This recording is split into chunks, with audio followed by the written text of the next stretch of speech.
समागम भैया। अब मुंडवा फूले सफेद है। अरे बालकपन में क्यों रे बधो की हो जवानी में।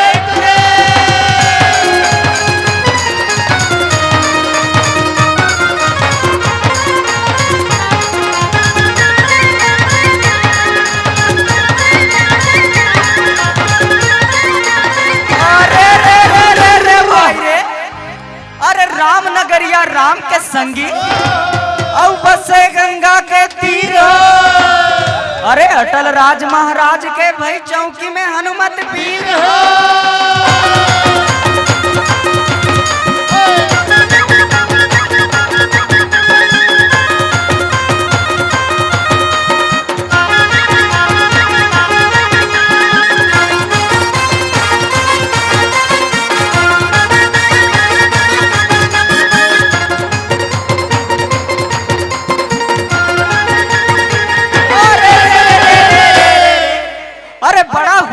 क्या हुआ भैया?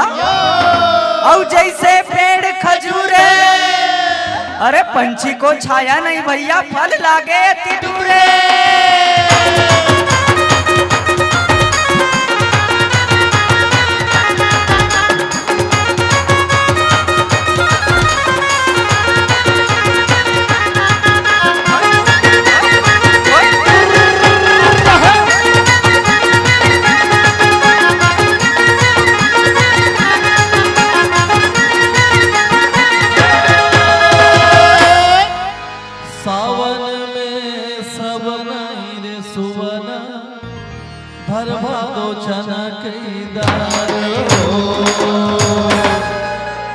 बालापन में तोला गोदी खेलाए रे सुवना, बाढ़े में कब हो गाँव हो।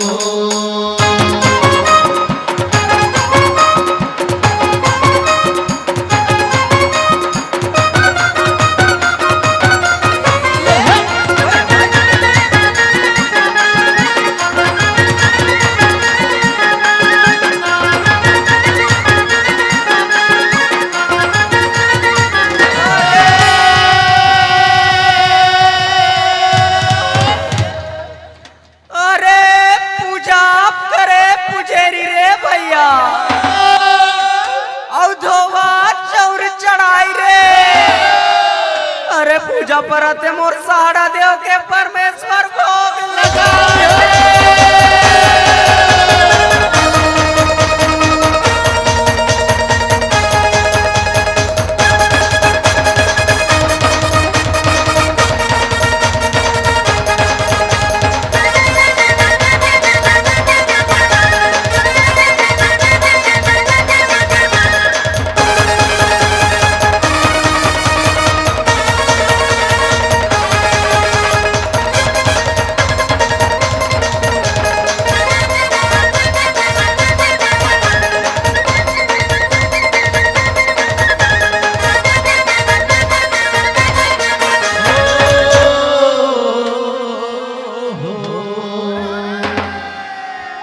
ठाकुर जो हारे लाए हन संगी और पान सुपारी के कोरा, रंगे महल मां बैठो न मालिक राम राम के बेरा।